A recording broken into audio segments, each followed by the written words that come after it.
I spent the last decade building a life of absolute luxury for my son and his wife. I financed their Hawaiian vacations, their designer wardrobes, and even the down payment on their new car. Then yesterday I took a metaphorical match and burned it all to the ground. And as I listened to the frantic, panicked sound of my son's voice on the phone, his world crumbling because his credit cards were declined at an expensive restaurant, I've never felt more liberated or more at peace. Before we dive into this, I have a quick question for you. If you believe family should be built on respect, not just obligation, go ahead and hit that like button and subscribe, as it tells me you're in the right place. And trust me, you'll want to stick around until the end, because the way this story resolves is something you won't see coming. Now I know what you might be thinking. What kind of mother finds joy in her child's distress? To answer that, you need to understand the moment everything changed, the moment I stopped being a mother and became a machine. It happened less than 24 hours before that phone call in my own living room with a coffee pot in my hand. For years, ever since my husband passed, I had become the silent, ever-giving ATM for my son Ryan and his wife Dana. Every whim, every desire, every single unnecessary expense was quietly deducted from my life savings. However, yesterday that silent contract was broken. While I was serving coffee to Dana and her friends, she turned to them with a dismissive wave of her hand and let slip the words that would ignite a revolution in my soul. "That old woman," she said, "is only good for paying our bills." The words hung in the air, sharp and venomous. But the real dagger to my heart wasn't her comment. It was my own son Ryan who, instead of defending me, erupted in laughter. It wasn't a nervous chuckle. It was a full-throated laugh, as if he'd just heard the most brilliant joke of his life. In that single soul-crushing moment, standing there with trembling hands, I finally saw the truth I had actively denied for 10 long years. The trembling wasn't from sadness, it was from a cold, crystallizing rage. I realized that to them I wasn't family. I wasn't a mother, a grandmother in waiting, or even a person with feelings and dreams of her own. I was simply a resource, a bank account with legs, a bottomless purse they felt entitled to, whose only purpose was to fund a lifestyle they couldn't afford but felt they deserved. And in that instant, the loving, generous mother they had taken for granted died, and a woman who was finally ready to fight for her own dignity was born. For 10 years, I was their financial salvation. When Ryan lost his job, I paid his rent for 8 months. $800 a month that came out of my pension, without him lifting a finger to look for real work. When Dana wanted to refresh her entire wardrobe because she needed to look professional, it was $3,000 on my credit card. When they wanted to go on vacation to Hawaii because they deserved it after so much stress, another $5,000 disappeared from my savings. They never invited me on those vacations. Of course I was good enough to pay, not to accompany them. "It's a romantic trip," Mom Ryan would tell me whenever I hinted that I'd like to see the ocean. "You understand, right?" And I, like the fool I was for years, always understood, always paid, always kept quiet, while they lived the life I financed. The last straw came 3 months ago when Dana decided she needed a new car. "The one we have is getting too old, Georgia," she told me in that syrupy voice she used when she wanted something expensive. "Besides, if we're going to have kids soon, we need something safer." A $15,000 down payment. $15,000 that represented 2 years of my savings, but I paid it as always because it was for the good of the family. But yesterday, after hearing those venomous words, after seeing my own son laugh at me, something in my heart changed forever. That night I couldn't sleep. Not from sadness, but from a clarity that burned inside me. I got up at 3:00 inches the morning, turned on my computer, and began making the decisions I should have made years ago. First, I canceled all the additional cards they had in my name. Every single one of the 5 cards they used as if they were their own. Then I closed the shared savings account where I deposited money every month for emergencies that were never real emergencies but rather expensive restaurant bills and designer clothes. I also changed all the passwords to my bank accounts and removed their names from my automatic transfers. At 6:00 the morning when I was done, I poured myself a coffee and sat in my favorite armchair. For the first time in years, I felt at peace. I knew that soon my phone would ring, and on the other end would be my desperate, humiliated son demanding an explanation, and I would be ready to give him one. The phone rang at exactly 9:15 the morning. I was sitting in my kitchen enjoying my second coffee of the day when I saw Ryan's name on the screen. I didn't answer immediately. I let it ring 3 more times while I savored a moment of power I hadn't felt in decades. When I finally picked up, his voice was desperate, almost hysterical. "Mom, why are all the cards declined? I'm here at the Crestview Grill with Dana's mother. We wanted to have lunch and celebrate her birthday, but none of the cards work. It's humiliating. People are staring at us. The waiter is getting impatient, and I don't have enough cash to pay a $200 bill. What's going on?" The irony was delicious. They had chosen the Crestview Grill, the most expensive restaurant in town, to impress Dana's mother, the same place I was never invited to, despite having paid for family dinners there for years when they went without me. Now they were there surrounded by the high society they so desperately wanted to impress, and they couldn't even pay for a single dish. "Good morning, Ryan," I replied with a calmness that surprised even me. "The cards are canceled because I've decided I'm no longer going to finance your lifestyle." "What are you, crazy? We're in public. Dana's mother is here. How am I supposed to explain that my own mother left me high and dry? This is ridiculous." "What's ridiculous, son, was hearing you laugh yesterday when your wife said I was only good for paying your bills. What's ridiculous is realizing that for 10 years I've been treated like an ATM instead of your mother." There was a long silence on the other end. I could hear voices in the background, probably Dana and her mother wondering what was happening. The waiter must have been waiting for the payment, and other diners were likely starting to notice the awkward situation. "Mom, please don't do this now. We can talk later, but I need you to reactivate the cards. Just for today, I promise." I cut him off. "No more promises, Ryan. No more just for today. For 10 years I've heard the same promises. For 10 years I've been your easy solution for everything. But yesterday I learned something important. You don't respect me. You don't value me. And you definitely don't love me the way I loved you." "That's not true. Of course we love you." Dana was just joking. "You know how she is. I know exactly how she is, Ryan. And I know exactly how you are. That's why I made this decision." I could hear him breathing heavily. I imagined the situation at the restaurant was getting more tense with each passing minute. His mother-in-law had probably noticed something was wrong, that the gold card he always used to impress wasn't working. "Mom, please, we can't just stand here. What do you want us to do, wash dishes? Should we call the police? This is a humiliation." "Now you know how I felt for years," I replied. "The difference is, you're 35 years old and should be able to solve your own problems. Are you sick? Are you feeling okay? This isn't like you, Mom. You've never been this cruel." Cruel, that word hit me like a slap. I was cruel after years of sacrificing, of depriving myself of things I wanted to give them, everything they asked for after working until I was 65 to ensure they had a decent inheritance after being left alone every Christmas while they traveled with my gifts of money. "Cruel was laughing at me yesterday," I said with a coldness I didn't know I possessed. "Cruel was treating me like I was invisible for years except when you needed money.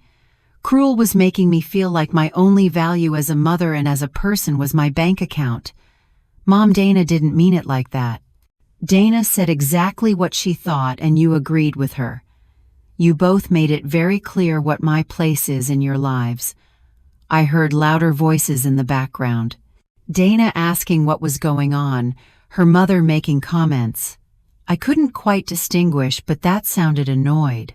The waiter had probably already brought the check and was waiting with that forced patience they use when they know there's a problem. "Look, Mom, I get that you're upset, but this isn't the way to handle it. We can sit down and talk like adults, but right now I need you to help me. Just this one more time and then we can change things. Just this one more time." I laughed and my own laughter sounded strange, bitter. Do you know how many times I've heard that phrase? Do you know how many last times I've financed over the past 10 years? But Mom, no Ryan, not this time. This time you're going to have to find another solution. You have jobs, you have friends, you have in-laws. Figure it out. How are we going to explain to Dana's mother that my own mom abandoned us in a restaurant? How am I going to face the people who know us? Everyone is going to be talking about this. And there it was, the naked truth. He wasn't worried about fixing our relationship. He wasn't reflecting on how they had treated me. He only cared about his image, his reputation, what people would think, just like always. That's your problem to solve, son. For years I worried about your image, your comfort, your happiness. Now it's time for me to worry about mine. You can't do this. You're my mother. Exactly. I'm your mother, not your employee. I'm your mother, not your personal bank. I'm your mother, not your financial lifeline. And as your mother, I should have taught you years ago how to stand on your own 2 feet. There was another longer silence. This time I could feel his desperation through the phone. He was probably doing mental calculations, thinking about who he could call, how he could get out of this situation without completely losing face. "Mom, please. Dana is crying. Her mother is asking what kind of family we are. The waiter has already asked us 3 times if everything is okay. Please have mercy." Mercy, another word that made me tremble. Where was their mercy when I stayed up late calculating how to pay their expenses on top of my own? Where was their compassion when I deprived myself of buying new clothes so I could give them money for their whims? Mercy is earned over years. Ryan and you two lost it yesterday. I hung up the phone. My hands were trembling slightly, but not from fear or sadness. They were trembling with adrenaline, with a sense of power I hadn't experienced in decades. For the first time in years, I had put my own needs first. For the first time in years, I had said no. For the next 30 minutes, the phone didn't stop ringing. First, it was Ryan again. Then Dana, then a number I didn't recognize, which I assumed belonged to Dana's mother. Every call I rejected gave me more strength, more conviction that I was doing the right thing. I poured another coffee and sat on my patio, enjoying the silence I had missed so much. But the calm didn't last long. At 11:00 the morning, I heard the unmistakable sound of Ryan's car pulling into my driveway. The car I had helped pay for, of course. 2 doors slammed shut, and I heard hurried footsteps heading toward my front door. The knocking started immediately, loud and insistent. "Mom, open the door. We need to talk." Ryan's voice sounded different now, more desperate but also more aggressive. "I know you're in there. Your car is in the driveway." I didn't move. I remained seated on my back patio, invisible from the front entrance, watching the birds visit the feeder I had installed last year. It was funny how the small pleasures in life took on new meaning when you finally had the peace of mind to enjoy them. "Georgia." Now it was Dana's voice, sharp and demanding. "We know you're there. Stop acting like a child and come out and face us. Face them as if I were the one who had done something wrong. As if I were the one who owed an explanation after years of financial and emotional abuse." The irony was so absurd, it almost made me laugh. The knocking intensified. I could hear they were using their feet now, not just their fists. My front door, the oak door my late husband had installed with such care, was being pounded on as if it were the entrance to a seedy bar. "This is ridiculous," Dana shouted. "You made us look like beggars in front of everyone." Ryan's mother-in-law had to pay for our lunch. A 70-year-old woman had to take money out of her purse because her daughter-in-law is a lunatic. Ah, so that's what happened. Dana's mother had to rescue them. I pictured the scene. Ryan sweating bullets as he tried to explain why none of his cards were working. Dana making up pathetic excuses, and finally the older woman having to save the day. The humiliation must have been exquisite. "Mom, please." Ryan sounded on the verge of tears. People are already talking. Everyone at the restaurant was staring at us. Some even took out their phones. This is going to be all over social media. Social media, of course. That was their biggest concern. Not the fact that they had hurt their mother, not the recognition that they had crossed a line. They only cared about their public image, their reputation in those social circles, where they loved to show off the lifestyle I financed. The knocking stopped for a moment, but I could hear their voices arguing in furious whispers. They were probably deciding on their next strategy. I knew Dana well enough to know she had a full arsenal of emotional manipulations, and Ryan had learned well from her over the years. Georgia. Dana's voice changed tone completely. Now it sounded soft, almost sweet. I know you're upset and you have every right to be. Maybe what I said yesterday sounded bad, but you know I didn't mean it. I was just joking with my friends. You know how we women are when we get together. Sometimes we say things without thinking. It was fascinating to hear how she could change her personality in seconds. From the furious woman who had been screaming and kicking my door, she had now transformed into the understanding daughter-in-law who had only made a small communication error, Mom. Now it was Ryan who had adopted the gentle tone. I understand we hurt you. Dana explained to me what happened yesterday. And you're right to be upset. But declining the cards doesn't solve anything. It just makes things worse for everyone. For everyone. Not for me, of course. For them. For their comfort, for their lifestyle. My emotional well-being was still not part of the equation. Please, Mom. We can fix this. We can change things. Ryan's voice broke slightly. But I need you to reactivate the cards today. I have bills due. The car insurance is due tomorrow. And Dana has doctor's appointments this week. We can't just be left without money out of the blue. Without money, as if it were their money, as if I were responsible for their insurance, their medical appointments, their expenses as independent adults. In that moment, I understood with crystal clarity that they truly didn't see the difference between my money and theirs. In their minds, my savings were a family resource, not the result of decades of work and sacrifice from a woman who had already paid her dues in life. Georgia, please think about what you're doing. Dana had switched strategies again. Now her voice sounded concerned, almost motherly. What will people think if they find out you cut off your own son? What will they say at church? What will the family think? The church, the family. It was always the same with her, using my reputation, my relationships, my image as emotional leverage, as if my worth as a person depended on what others thought, as if my dignity was less important than the opinion of people who probably didn't even know how they treated me in the privacy of our home. Look, Mom, Ryan had adopted a more serious, more adult tone now. I understand you want us to change some things. We can talk about boundaries, about how to better manage the family finances, but this isn't the way. This is emotional manipulation.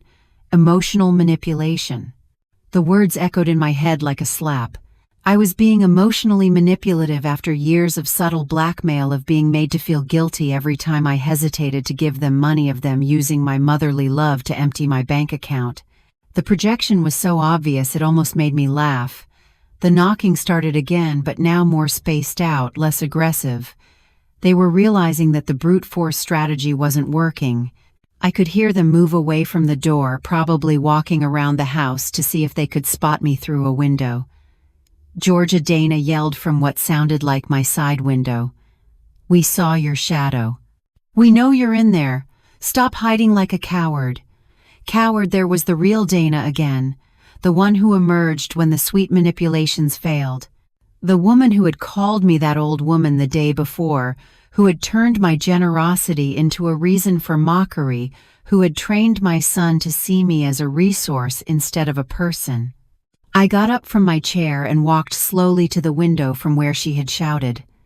I pulled back the curtain just enough for her to see me, and our eyes met through the glass. Her expression immediately changed from fury to relief, and then to that fake smile I knew so well. There you are, she exclaimed as if she had just found a lost child. "Come on, let's open the door and talk like a family." I looked her directly in the eyes for a long moment, feeling a strange calm.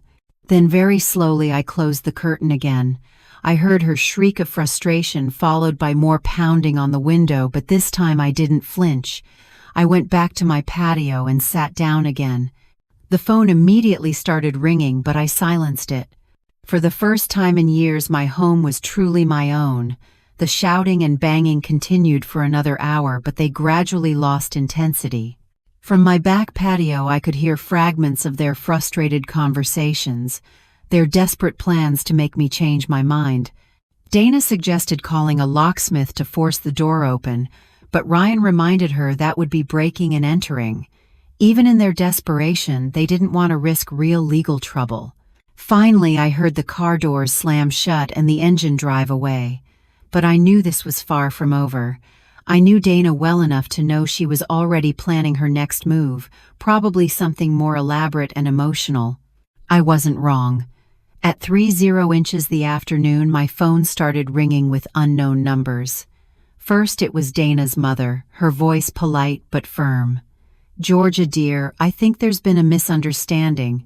Dana told me what happened, and I'm sure we can resolve this like civilized adults." I hung up without answering. Then it was my sister Elaine, who lives in another state and had obviously received a heavily edited version of the events. "Georgia, Ryan called me very worried.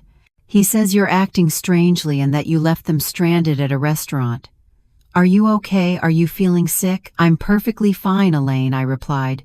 "Better than ever, in fact. But I don't understand. Ryan says you canceled all their cards without any warning. That doesn't sound like the Georgia I know. You've always been so generous with your family. Maybe that was the problem," I said. Maybe I was too generous for too long. "But Georgia, they're your family.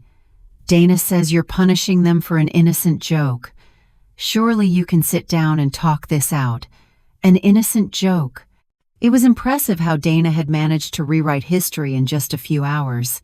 What had been a cruel humiliation in front of guests had now become an innocent joke that I had misinterpreted because I was too sensitive. "Elaine, have you ever felt like an ATM for your kids?" I asked directly. "What? No." "Why do you ask?" "Because that's exactly what I am to Ryan and Dana. And yesterday I finally realized it. Georgia, you're exaggerating. Parents always help their children. It's normal. Is it normal to pay your adult son's rent for years? Is it normal to finance their vacations while you stay home alone? Is it normal for them to make fun of you for being generous?" Elaine was quiet for a moment. "Well, maybe they've taken advantage of your generosity a bit, but cutting everything off at once seems very drastic." "You know what's drastic, Elaine? Working until you're 65 to secure a decent inheritance for your son, only to find out he's already spending it while you're still alive." After that conversation, I decided to unplug the house phone. I put my cell phone on airplane mode. I needed silence to process everything I was feeling, to plan my next steps. That evening, as I prepared dinner for myself for the first time in months, without the anxiety of waiting for calls, asking for money, I realized something important. I didn't feel guilty. My whole life I had been trained to feel guilty when I didn't meet the needs of others, especially my family. But this time, that familiar guilt wasn't there. Instead, I felt something I hadn't experienced in years: mental clarity. It was as if I had been living in an emotional fog and could finally see clearly. Every decision I had made in the last 10 years flashed through my mind like a movie, and I could see patterns I hadn't wanted to acknowledge before. The cycle was always the same. Ryan or Dana would approach me with a temporary financial problem. I would initially resist. They would apply emotional pressure. "It's just this once. We're desperate. What will people think?" I would give in. They would solve their immediate problem. And a few weeks later, a new temporary problem would appear. There was never a real repayment plan, never a genuine acknowledgement of my sacrifice, and definitely never an invitation to share in the benefits of my own generosity. I paid for their vacations but wasn't invited. I financed their dinners at fancy restaurants but ate alone at home. I covered their medical expenses but no one asked about my health. I got up and walked to my study where I kept all my financial documents. It was time to do the real math to understand exactly how much I had spent on them over the years. I pulled out my bank statements from the last 5 years and started calculating. The figure was devastating. $86,000, $86 5 years. That didn't even count the previous years when I didn't keep such detailed records. It was more than half of my total pension, more than what many people earn in 2 years of work. But the most painful part wasn't the amount of money. It was realizing that in exchange for those $86,000, I had received mockery, indifference, and the treatment of being seen as an obligation rather than a blessing. As I reviewed the numbers, I found something that made me tremble with rage. They had been using one of my cards for premium streaming services, expensive gym memberships, and magazine subscriptions I didn't even know existed. Small monthly charges that added up to hundreds of dollars a year. Money that was automatically coming out of my account to pay for luxuries I never enjoyed. That night I made another important decision. I took my will out of the file cabinet and read it carefully. I had drafted that document 5 years ago when I still believed I was securing the future of a loving and grateful family. Ryan was the sole beneficiary of everything. The house, the savings accounts, the investments, everything. But now I saw that will with different eyes. Why should I leave my entire estate to someone who had already spent more than half of it while I was still alive? Why reward someone with an inheritance who had treated me like a resource instead of a mother? I decided that the next day I would call my lawyer to schedule an appointment. It was time to make some significant changes to my estate plans. If Ryan wanted to treat me like a bank, then he would have to be content with the interest, not the principal. I went to bed that night with a strange but liberating feeling. For the first time in years, I had made decisions based solely on my own well-being. For the first time in years, I hadn't stayed awake worrying about the financial problems of other adults. I slept better than I had in months. The next day, I woke up with an energy I hadn't felt in years. It was Friday, and for the first time in a long time, I had plans that didn't involve solving anyone else's problems. First, I would call my lawyer. Then I would go to the bank to make some additional changes. And maybe, just maybe, I would buy myself something nice with the money I normally would have spent on someone else's whims. I plugged the house phone back in while I made breakfast. As expected, I had 14 messages on the answering machine. I listened to them while I drank my coffee, and each one confirmed that I had made the right decision. Message 1: Dana, with a tearful voice. Georgia, it's Dana. I know you're upset, but please think about what you're doing. Ryan didn't sleep at all last night. He's so worried about you. He says he's never seen you like this. Please call us. Message 2: Ryan. Sounding desperate, Mom, I need to talk to you. I went to the bank this morning and they told me you closed the account where you deposited money for our emergencies. Why would you do that? That account was for both of us. It was fascinating how he continued to refer to my money as ours. That account had never been for both of us. It was my money that I deposited for their supposed emergencies, which invariably turned out to be vacations, expensive clothes, or restaurants. Message 3: Elaine again, Georgia. Ryan called me again. He says you also closed a savings account. Are you sure about what you're doing? Don't you think you're being a little radical? The following messages followed the same pattern: feigned concern, questioning my mental health, and pleas disguised as sisterly advice. But message number 11 caught my attention. It was from a number I didn't recognize, but the voice was familiar. Mrs. Whitlock. This is Oscar, my cousin Dana's husband. Look, I know we don't know each other well, but Dana asked me to call you. She's very worried because she says you're acting very strangely. As a man, I think sometimes women complicate things more than necessary. Why don't you just forgive and forget? Family is the most important thing. Family is the most important thing. What a convenient philosophy. when it comes to maintaining a status quo that benefits them. I wondered if Oscar would be so willing to forgive and forget if someone made fun of him in front of his family while emptying his bank account. At 9:00 sharp, I called the law firm where I had made my will. The secretary told me that Mr. Coleman had a cancellation and could see me that same afternoon at 2. Perfect. Then I called the bank and requested an appointment with the manager to review all my accounts and make some additional security changes. I also wanted to make sure that Ryan had no access to any information about my finances. As I was getting ready to leave, the doorbell rang. For a moment I thought it was Ryan and Dana again. But when I looked through the peephole, I saw my neighbor Lucy standing on the porch. Lucy was a 62-year-old woman who had been widowed 2 years ago, and we occasionally chatted over the garden fence. I opened the door with some curiosity. Lucy had never formally come to visit me before. "Good morning, Georgia," she said with a warm smile. "I hope I'm not bothering you, but I heard a lot of noise and shouting yesterday, and I wanted to make sure you were okay." I invited her in and served her coffee. It was refreshing to have someone in my house who wasn't there to ask for money or manipulate me emotionally. "Is everything all right?" she asked with genuine concern. "Yesterday I saw your son and his wife were here for hours, shouting and banging on the door. I was about to call the police." I told her the whole story, not the intimate details, but enough for her to understand the situation. Lucy listened without interrupting, occasionally nodding with expressions of understanding.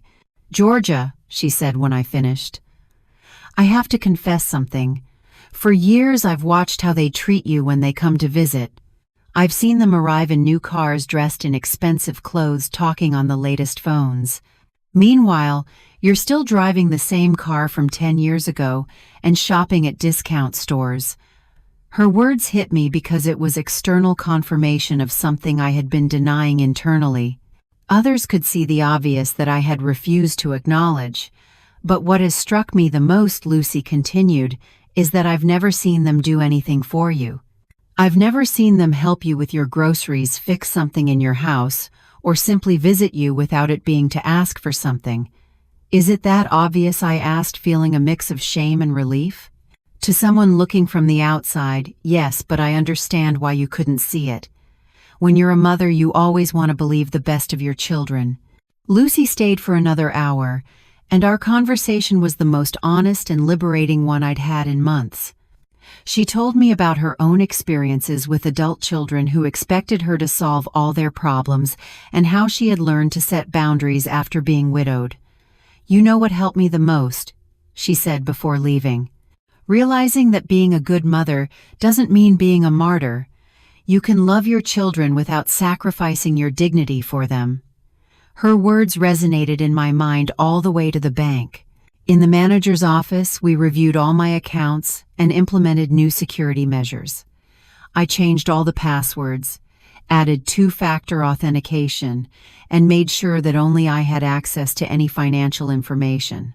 "Mrs. Whitlock," the manager said as he processed the changes, "may I ask why these drastic changes? Do you have any specific security concerns? Let's just say I finally realize that my biggest financial security risk lives in my own family." I replied. The manager nodded with understanding. "It's more common than you think, ma'am. We see many cases of older adults being taken advantage of financially by relatives. You did the right thing by protecting yourself." After the bank, I went to lunch by myself at a small, cozy restaurant I had always wanted to try but had never allowed myself the luxury. I ordered the most expensive dish on the menu, a glass of wine and dessert. The total bill was $45 less than what Ryan and Dana spent on a single round of drinks on their nights out. As I savored my lunch, I realized something important. It had been years since I had enjoyed a meal without the constant anxiety of calculating how much it was costing me, how much I might need to set aside for Ryan's next emergency, or whether I could afford this small, personal pleasure. For the first time in years, I was eating with true appetite and enjoyment. The appointment with Mr. Coleman, the lawyer, was revealing in ways I hadn't anticipated. When I explained the situation and my desire to change my will, he showed no surprise at all. In fact, he told me that cases like mine were more frequent than I imagined. "Mrs. Whitlock," he said as he reviewed my current will, "I see we drafted this document 5 years ago. At that time you designated your entire estate to your son Ryan. Are you sure you want to make significant changes?" "Completely sure," I replied. "Over these 5 years I've seen my son's true character. He has shown that he doesn't value my generosity, and frankly he has already spent more than half of his inheritance while I'm still alive." The lawyer took notes as I detailed the $86,000 I had documented, not counting the previous years.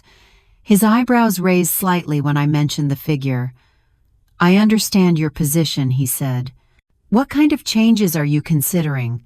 "I want to divide my estate. A portion for charitable organizations that truly help people in need, not capricious adults. Another portion for my sister Elaine, who has always been independent and has never asked me for anything. And for Ryan," I paused. "For Ryan, just enough to show that I haven't disinherited him out of malice, but not enough for him to continue living without working." "Are you thinking of a specific percentage, 50% for charity, 30% for my sister, and 20% for Ryan, with the condition that he can only receive his share if he demonstrates a full year of complete financial independence?" The lawyer smiled slightly. "That last condition is interesting and completely legal. You're essentially incentivizing personal responsibility." I left the law firm feeling a deep satisfaction. For the first time in years, I had made decisions about my future that reflected my real values, not my fears or my maternal guilt. When I got home, there was an unfamiliar car in my driveway. An older woman, elegantly dressed, was standing on my porch. It was Dana's mother, Claudia. "Georgia," she said, with a forced smile when she saw me arrive. "Good you're here. We need to have a woman-to-woman talk." I invited her in more out of curiosity than politeness.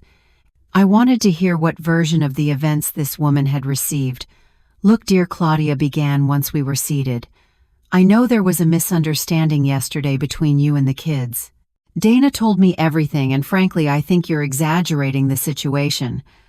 "Exaggerating?" I asked. "Well, yes. Dana says she made a comment that you misinterpreted, and now you've taken very drastic measures. Canceling your own son's credit cards. That seems like a very extreme reaction for a simple joke between women." A simple joke between women. It was impressive how the narrative had evolved. Now, it wasn't just an innocent joke, but it was also my fault for not having a sense of humor. "Claudia," I said calmly, "do you give your daughter unlimited credit cards?" "No." "But do you pay your adult daughter's rent?" "No." "But that's different." "Do you finance your daughter's vacations while you stay home alone?" Claudia shifted uncomfortably in her chair. "Georgia, every family handles their finances differently." "Exactly. And I've decided to handle mine differently from now on." "But think about Dana and Ryan. They're young, they're building their future, they need support. They are 35 and 32 respectively. At that age, I had already raised a son, worked for years, and saved for my old age without help from my parents. Times were different then. Times are different. That's true. Now there are more opportunities, better education, more access to bank loans. There's no reason why 2 educated adults can't support themselves." Claudia changed her strategy. "Georgia, Dana is very upset. She cried all night yesterday. She says she has always seen you as a second mother and doesn't understand why you're suddenly rejecting her. A second mother who is only good for paying bills, according to her own words." That was a joke. Women always complain about their mothers-in-law. It's normal. Complaining in private is one thing, Claudia. Humiliating someone in front of guests is something else entirely. The conversation continued for another half hour, with Claudia using every manipulation tactic in the book. Guilt, think about how your son feels. Fear, you're going to end up alone. Shame, what will people think? And even veiled threats, Dana has contacts in social services. Finally, when she realized that none of her tactics were working, she switched to a more direct approach. "Georgia, I'm going to be frank with you. Dana and Ryan are considering seeking legal help. There are ways to declare a person mentally incompetent if they show erratic behavior with their finances." There it was the real threat behind all the emotional manipulation. If I didn't give in voluntarily, they would try to take away control of my own finances by force. "Claudia," I said, standing up, "I suggest you consult with a good lawyer before trying that. I just came from an appointment with mine, and he assured me that a person who protects their finances from family abuse is demonstrating mental competence, not the opposite." Her expression changed immediately. She realized she had shown her cards too soon. "I didn't mean." She began to backtrack. "Yes, you meant exactly that," I interrupted.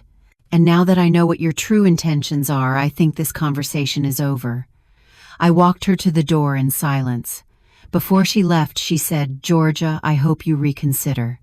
A family war doesn't benefit anyone." "There is no war, Claudia. There is only a woman who has finally learned to value herself." After she left, I sat in my living room and reflected on what I had just heard. Not only were they planning to intensify the emotional manipulation, but they were also considering legal measures to regain control over my money. That evening, I called Mr. Coleman and told him about Claudia's threat. He reassured me, explaining that to declare someone mentally incompetent requires solid medical evidence and an extensive legal process. Acting responsibly with one's personal finances does not qualify as evidence of incompetence. However, he warned me, "I recommend you document everything, record conversations, if possible, keep records of their threats, and consider getting a preventative psychological evaluation to have evidence of your mental competence." That night, for the first time since this all began, I felt a little bit of fear, but it wasn't fear of doing something wrong.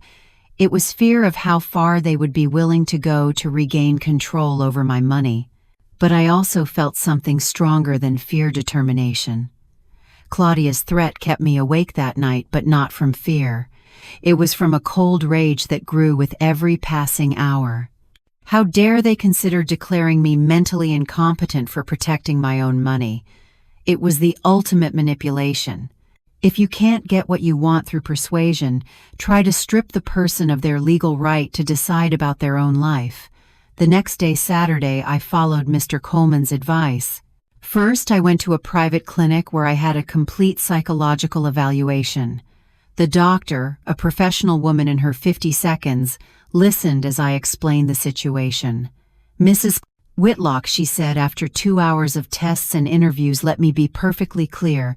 You are demonstrating exceptional mental lucidity. Recognizing patterns of abuse, setting healthy boundaries, and protecting your financial resources are signs of a completely competent mind. In fact, I would say you are acting more rationally now than when you were allowing the financial abuse." She gave me an official report documenting my complete mental competence, dated and sealed. It was my insurance policy against any future legal challenges. When I returned home, I found Lucy working in her garden.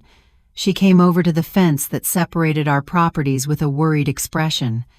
"Georgia, an older woman came by yesterday asking about you. She wanted to know if you had been acting strangely lately. I told her you seemed happier and more relaxed than ever.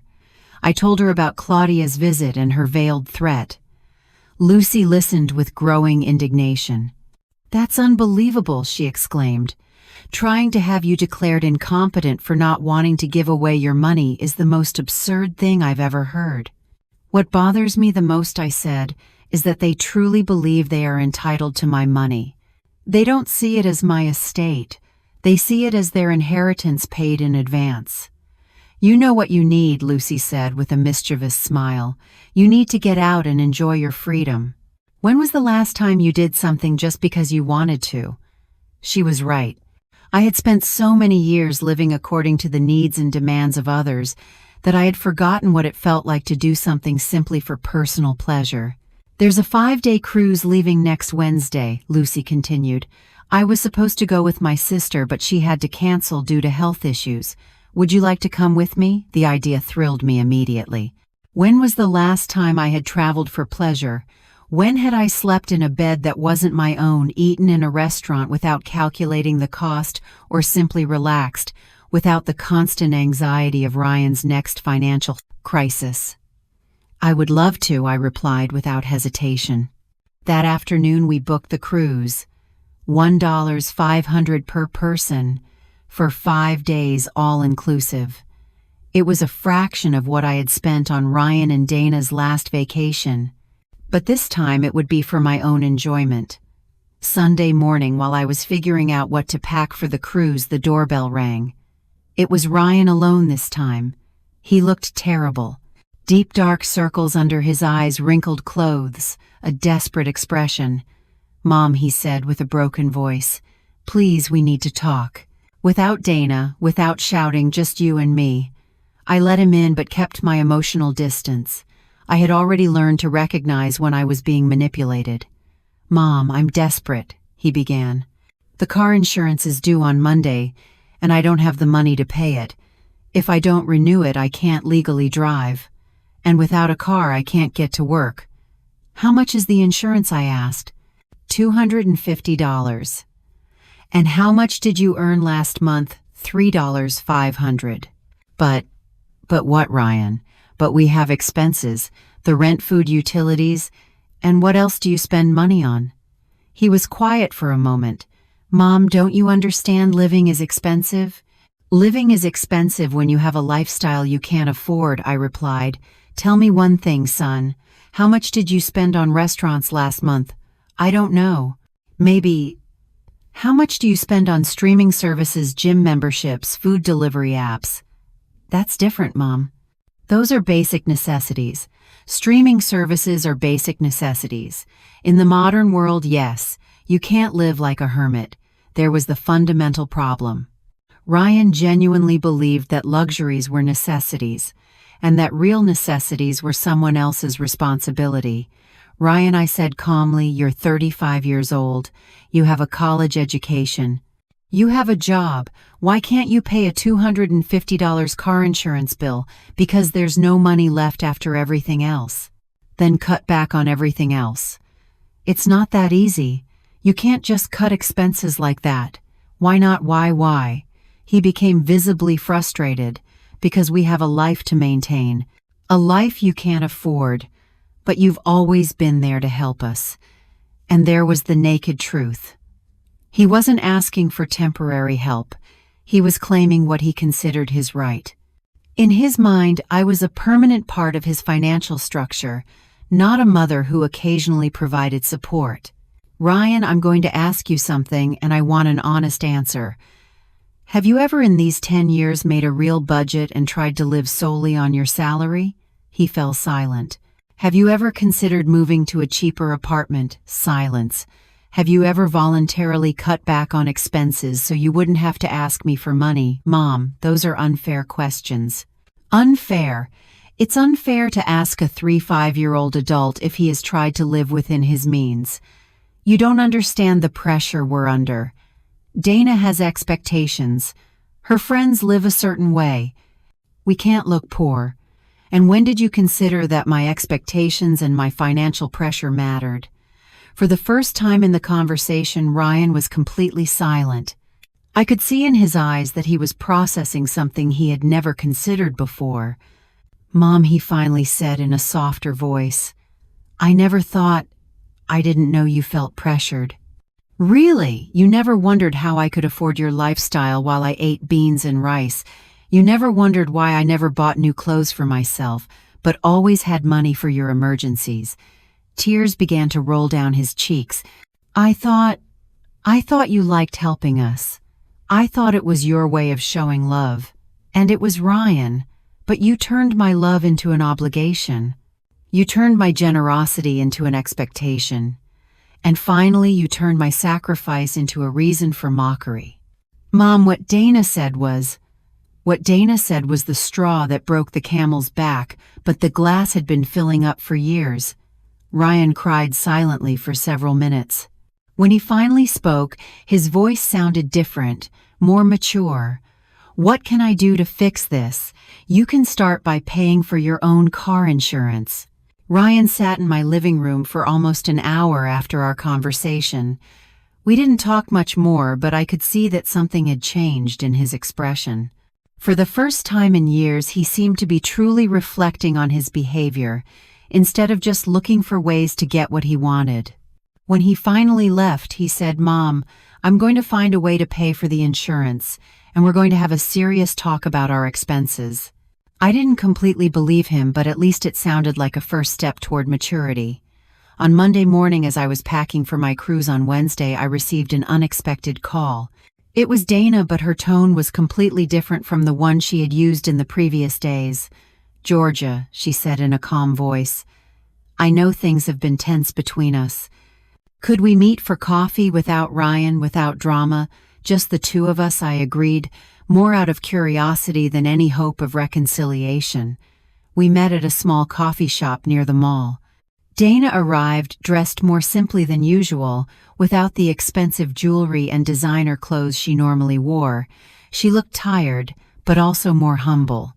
"Georgia," she began after we ordered our coffees, "I want to sincerely apologize for what I said last week. It was cruel, disrespectful, and completely inappropriate." "What made you change your mind?" I asked directly. "Honestly, the humiliation at the restaurant, but not just that. These past few days, I've had to face the reality of our finances without your support. And I realized something terrifying." "What was that?" "That we have no idea how to live within our means. We've been living for years as if we were rich because you financed the difference between our income and our expenses." It was the first time I had heard Dana offer an honest reflection on her financial situation. Yesterday, she continued, "Ryan and I sat down and made a real budget just with our salaries without any outside help. Do you know what we discovered?" "Tell me." "That we spend almost double what we earn." "Double, Georgia. Not just a little more, but double, and you always covered the difference." "And what are you going to do now?" "We're going to have to make drastic changes. The apartment where we live costs $1,200 a month. With our combined salaries, we should be paying $800 at most. We're going to have to move." "And is Ryan on board with that?" "He resisted at first. But when he saw the numbers on paper, he had no choice. We're also going to have to cancel membership services and completely change the way we socialize." Dana paused to take a sip of her coffee. "Georgia, I want to ask you something, and please be honest with me. When did you start to resent our financial dependence?" The question surprised me with its directness. I think the resentment grew gradually, but it crystallized when I realized that you not only expected my help, but took it for granted. "When was that?" "When you stopped asking me for money and just started using it. When the additional cards became a normal thing. When my savings became your automatic emergency fund." Dana nodded with a look of shame. "You're right. At some point we stopped seeing you as a person who was helping us and started seeing you as a resource." "Exactly. Is there any way we can rebuild our relationship?" Dana asked me. "I'm going to be completely honest with you. The relationship we had before is gone. That relationship was based on an unsustainable dynamic where I gave and you took. If we want to build something new, it has to be on completely different foundations." "What kind of foundations?" "Mutual respect, financial independence on your part, and a relationship where my value isn't determined by my economic utility." Dana was silent for a long moment. "Does that mean you'll never help us again?" "It means that if you ever need real help in a genuine emergency after you have proven that you can live responsibly on your own, we could consider it. But it would be help, not a permanent subsidy." "How long would we have to prove our independence?" "It's not a test with a deadline, Dana. It's a change of life. If you can maintain a balanced budget, live within your means, and build your own emergency savings, then you will have demonstrated real financial maturity. And our vacations, our outings to expensive restaurants, those are things you will have to earn with your own work like most people do." Dana looked genuinely overwhelmed. "Georgia, I'm not sure we know how to live like that." "Then it's time you learn. You have education, jobs, and abilities. The only thing you've lacked is the motivation to be independent. And if we fail, then you will fail as responsible adults learning from your mistakes. But at least you will fail as masters of your own decisions, not depending on someone else to solve your problems. We finished our coffees in a thoughtful silence. As we got up to leave, Dana said to me, "Georgia, I know this doesn't fix everything, but I want you to know that I've learned something important this week." "What's that?" "That being an adult isn't just about being of adult age. It's about taking on adult responsibility. And we've been playing at being adults while you carried the real responsibilities." It was the most mature reflection I had ever heard her make. That night, as I finished packing for my cruise, I felt strangely at peace. I hadn't lost a family. I had left behind a toxic dynamic that was hurting all of us. If Ryan and Dana truly wanted to change, they would have to prove it with actions, not words. On Tuesday, I received a text message from Ryan. "Mom, I got a personal loan to pay for the car insurance. I also found a cheaper apartment. We're moving next month. I wanted you to know. It wasn't much, but it was something. A small step toward the independence they so desperately needed." That night I slept soundly, knowing that the next day I would begin my first truly personal adventure in decades. The cruise was a revelation. 5 days of waking up when I wanted, eating whatever I craved, and doing activities just because they brought me pleasure. Lucy turned out to be the perfect travel companion, independent, fun, and completely free of family drama. On the ship, I met other women my age who had been through similar experiences. During one dinner, a woman named Elaine told me how her 3 adult children had drained her retirement fund before she finally said enough was enough. Another woman, Isabel, had discovered that her son was using her credit card to gamble online. "What surprised me the most," Isabel said, as we watched the sunset from the deck, "was realizing that I wasn't the only one. I thought it was a problem unique to my family. But it turns out there's a whole generation of parents who don't know how to say no to our adult children." When I returned home on Sunday, I felt renewed. 5 days without a single call, asking for money without financial anxiety, without the constant burden of solving other people's problems. It was like remembering who I was before I became the family bank.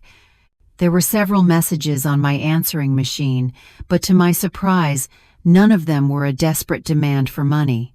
Ryan had called twice simply to see if I had arrived home safely from the trip. Dana had left a short message. "I hope you enjoyed your cruise. We'd love to hear about your experience when you have time." On Monday morning, Lucy came to visit with coffee and pastries to hear all the details of the trip. As we chatted on my patio, I saw Ryan's car park in my driveway. But this time, instead of getting out immediately and heading for my door, he sat in the car for several minutes. When he finally rang the doorbell, his expression was different. He seemed nervous, but also more mature somehow. "Mom," he said, "when I opened the door, I know you just got back from your trip, but could we talk for a moment?" I invited him in. Lucy discreetly excused herself and went back to her house. "Mom, I wanted to tell you what we've been doing this week," Ryan began. "Dana and I moved into a smaller apartment. We're paying $400 less in rent per month. How do you feel about the change?" Honestly, it was tough at first. The apartment is smaller. It's in a less fancy neighborhood. But after a few days, I realized something important. What was that? That I can sleep peacefully knowing that we're paying for everything with our own money. I don't have that constant anxiety of not knowing how we're going to cover next month's expenses. It was the first time I had heard Ryan talk about financial anxiety from his perspective. It had never occurred to me that he might have also been stressed by the unsustainability of his lifestyle.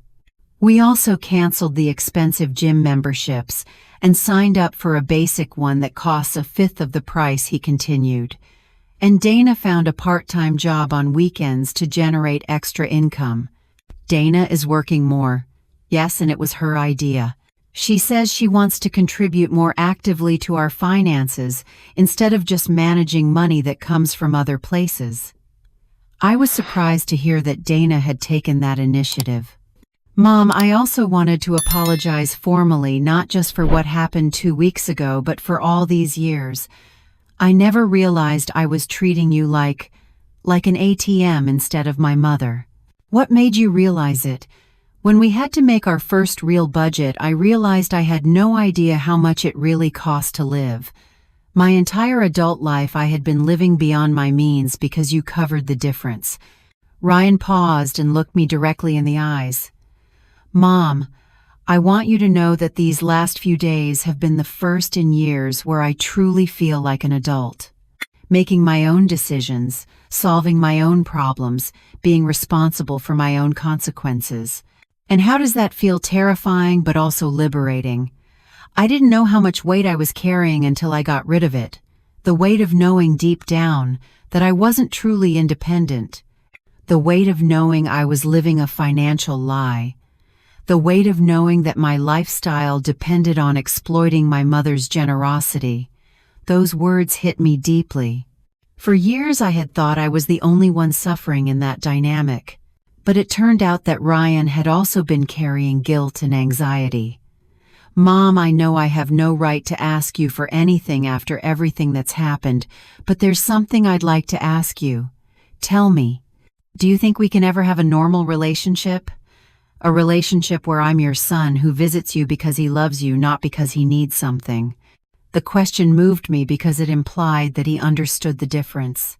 Ryan, that relationship can start today if you want it to. I've always wanted to have a son who visits me because he cares about me, not because I'm useful. So would you like it if Dana and I came for lunch on Sunday? We'll bring the food, we'll cook, and we'll just spend time together. I would love that. After Ryan left, a profound silence settled over my living room. For the first time in what felt like a lifetime, it wasn't an anxious silence, thick with the anticipation of the next phone call, the next manufactured crisis, the next demand disguised as a desperate plea. It was a clean, peaceful silence. It was the sound of a storm that had finally passed. I sat there on the very sofa where I had been ridiculed and reflected on the dizzying seismic shifts of the past 2 weeks. It felt as if I had lived an entire second lifetime in the span of a fortnight. In that quiet room, I came to a startlingly clear realization. I had in fact lost something.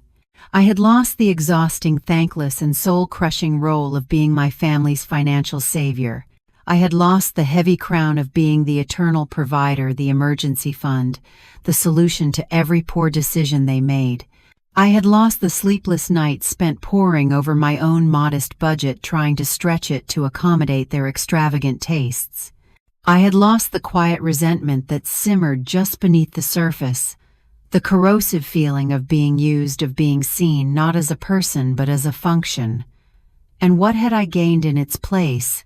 Everything that truly mattered. I had gained the solid ground of my own self-respect, a foundation I hadn't realized was crumbling beneath my feet for years. I had gained the right to my own peace, my own future, and my own hard-earned money.